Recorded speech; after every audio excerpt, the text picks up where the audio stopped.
Hello everybody, so making this video for anybody who has a electrical heart problem. Specifically, if you might be considering the procedure known as a ablation.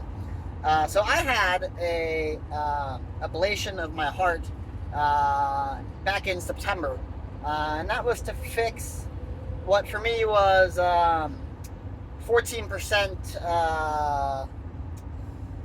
PVC rate. Specifically, it was supraventricular tachycardia is what it was called. Now, there's lots of different electrical arrhythmias that people can develop in their heart.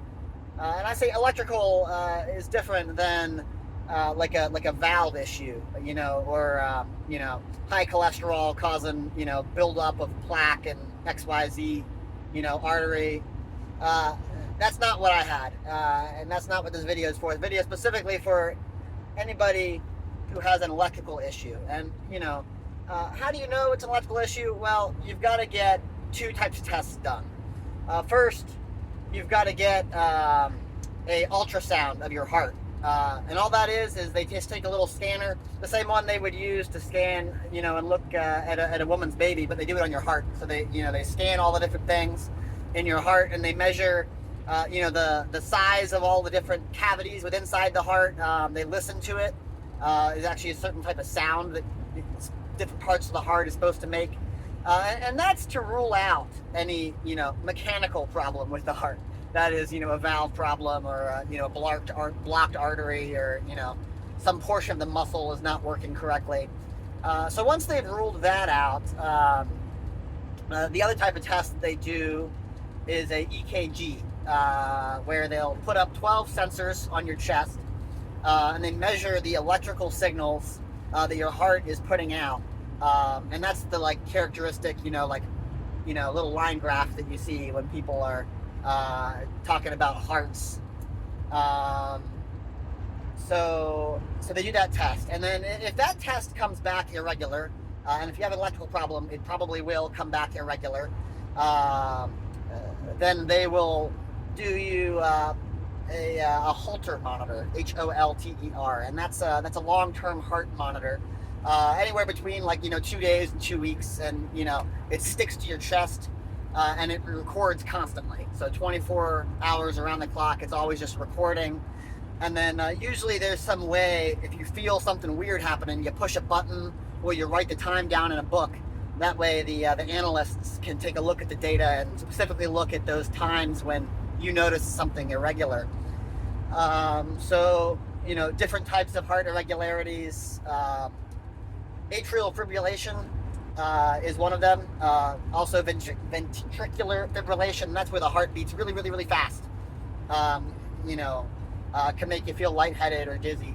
And it feel, I've never had that actually, but I do know people who have.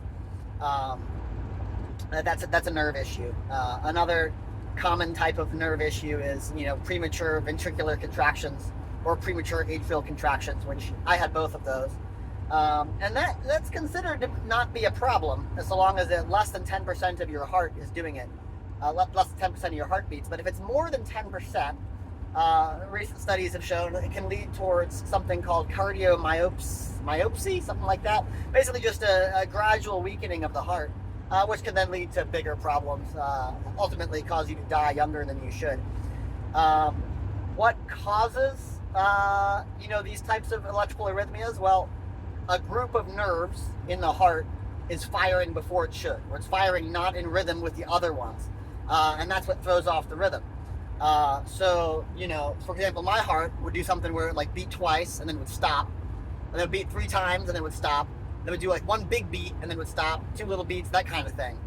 So those premature electrical impulses was causing the whole heart rhythm to get thrown off.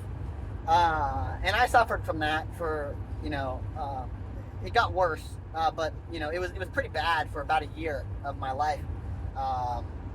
And it took me a while to see electrophysiologist. Cardio-electrophysiologist is what the specialist is called. And the reason why it took me so long was because I was in the Navy. And Navy medical is not known for speed in terms of fixing things that are not immediately life-threatening. So that's another video there. But so anyways, it took a while. But then I get there, they do the Holter monitor, and the guy says, he's like, all right, ablation. He's like, all right, minimally invasive procedure to fix electrical issues. And what they do is they go in through your femoral artery. Typically in America, they go in through your femoral artery in your leg. In Japan or some other countries, they'll actually go in through your neck. But in America, they like to go in through your leg. I don't know why, just how they do it.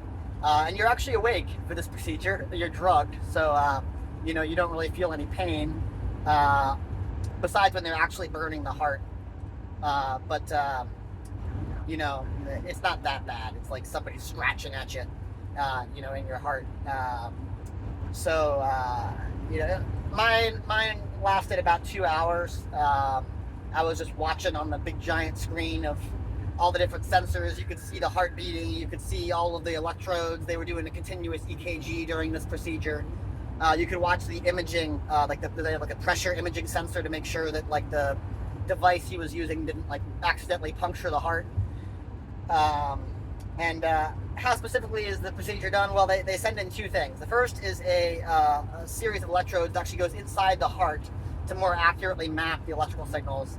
The second is basically a laser that burns a portion of the heart, and it's specifically burning the portion where those bad nerves are, or at least those erroneous nerves are. It destroys those nerves, thereby allowing the other nerves, which are good, to allow the heart to start to beat normally again. This procedure, the success of this procedure varies depending on what type of electrical arrhythmia you have. In my case, it was a 95% success rate. That is, 95% of the time, that procedure completely fixed the problem. And then the other 5%, like, all right, maybe you had to go get it done again, or maybe some complication arose. But in my case, it did completely fix the problem. I went from a 15% supraventricular tachycardia PVC rate to 0%. So completely fixed the arrhythmia. So I say all this to say that ablation is not a scary surgery in the sense that it's not going to kill you. It's and you feel fine the whole time because they put you on drugs, so you're like whatever. I was making jokes, so they were putting stickers on me, and I was cracking up. I was like, "You're turning me into a NASCAR." So I was joking around the whole time while they were doing all this stuff, just because I had the feel good drugs. So don't be alarmed. It's worth it. I will say this: my 5K time. I'm a runner. Went down to the same kind of times I was running back in high school and college. So I went from like a high 16s 5K to a low 15s 5K, and that was just a couple of weeks after the surgery. Also, I was able to walk one day after the surgery with almost no pain because it's so minimally invasive. It's like a little tiny like pencil size hole in your leg. That's it. The rest is done internally. That's why it's minimally invasive. So if anybody has any reservations towards ablation, as somebody who had a successful procedure, I would say go for it. Worst case scenario is they don't fix it. Well, then you're not any better than you were before, but they could do it a second time, which would probably fix it.